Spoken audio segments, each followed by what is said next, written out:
Everyone. In today's video, I will be answering the most commonly asked question, which type of watercolor paper should I pick? My name is Anisha and I am an art educator. Today, I will be sharing with you all the information you will need about choosing watercolor papers. I will explain to you all the essential terms which are associated while picking the right paper. And by right paper, I mean the right paper for the purpose that you are looking for. To explain you what is meant by paper weight or GSM, let me show you how watercolors will behave on a normal everyday paper, which is from 80 to 100 GSM as compared to a watercolor paper of 300 GSM thickness. A drawing sheet or a printing paper is too thin for the purpose of watercolors. If we do not use the correct paper, it will buckle up or form strange dark patches and at times even tear apart. Since watercolor painting is all about water, it is important to have a specialized paper of watercolor sizing of at least 200 GSM that can withstand a lot of washes without making the paper buckle. Moving on to the cotton content. Watercolor paper is typically made with cellulose derived from cotton and wood pulp. Cotton fibers are much stronger than wood pulp, hence higher the cotton content, better the paper. The cotton content is specified in terms of percentage on the paper packs. Brewster has all three varieties of watercolor paper, that is hot pressed, cold pressed and rough, available in 100% and 25% cotton of 300 GSM, and additionally it has cold pressed paper available in 200 GSM in 25% cotton. 200 GSM paper can be used for making practice studies, illustrations, patterns, mandala as well as greeting cards. Brewster watercolor papers are archival quality, acid-free, and it is made in Italy. Now, let's get into the three kinds of paper in 100% cotton which are ideal for professionals and artists. These are rough, cold pressed and hot pressed. These names refer to the way the paper is produced.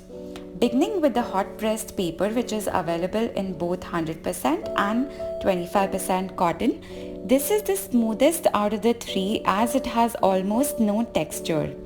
It can be tricky for beginner artists to use the hot pressed paper, especially because it dries pretty quickly. But once you get a hang of it, it is fabulous to use it for making cityscapes, illustrations, imaginative art, and also for florals and botanicals like I've made here. It absorbs the less pigment, making the painting look like a vibrant photograph. Art made on this paper is excellent to scan for being used as prints. Hot pressed paper not only works great with watercolors, but it also is a champion for gouache and pen work.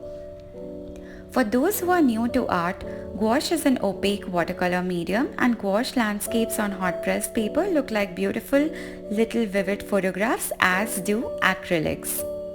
Our next type of paper is the cold pressed paper, which is right in the middle of rough and hot pressed. It has a medium texture surface with enough tooth on the paper to help with water control and color flow. I'm going to make a quick sketch using a few techniques on this to show you how it behaves with watercolors. Here I'm blending some ultramarine blue and violet together and then adding a splatter of water. After letting this layer dry, I'm going to add pine trees using the Brewster liner brush and some shrubs using the dry brush technique.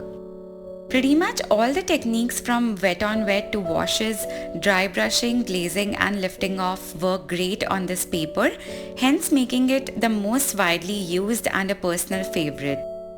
I love to make forest, landscapes, urbanscapes as well as portraits on this kind of a paper. Out of the three, rough type of watercolor paper is the most textured and grainy.